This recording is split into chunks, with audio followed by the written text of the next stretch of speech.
ভারতে অবস্থানরত ক্ষমতাচ্যুত প্রধানমন্ত্রী শেখ হাসিনা সেখান থেকে কোনো রাজনৈতিক বক্তব্য দেবেন কিনা সে বিষয়ে ভারত সরকারকেই তাদের অবস্থান স্পষ্ট করতে হবে বলে মন্তব্য করেছেন পররাষ্ট্র প্রতিমন্ত্রী শামা ওবায়েদ ইসলাম।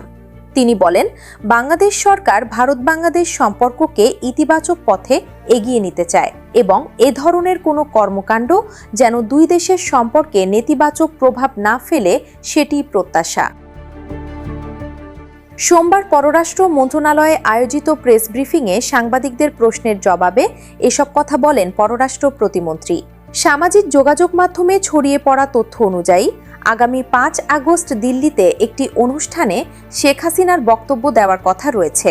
এ বিষয়ে আয়োজক ক্লাবের সভাপতি গণমাধ্যমকে জানিয়েছেন, এতে ভারত সরকারের কোনো আপত্তি নেই। এ বিষয়ে বাংলাদেশের অবস্থান জানতে চাইলে শামা ওবায়েদ ইসলাম বলেন, শেখ হাসিনা একজন সাজাপ্রাপ্ত পলাতক আসামি এবং কার্যক্রম নিষিদ্ধ সংগঠনের প্রধান। তিনি কোথায় কি বলছেন সেটির জবাব দেওয়া বাংলাদেশ সরকারের কাজ নয়। তবে ভারত সরকার সম্প্রতি জানিয়েছে, তারা আশা করে না যে ভারতে অবস্থানরত কোনো পলাতক আসামি রাজনৈতিক বক্তব্য দেবেন এবং এমন কর্মকাণ্ডকে তারা সমর্থন করে না।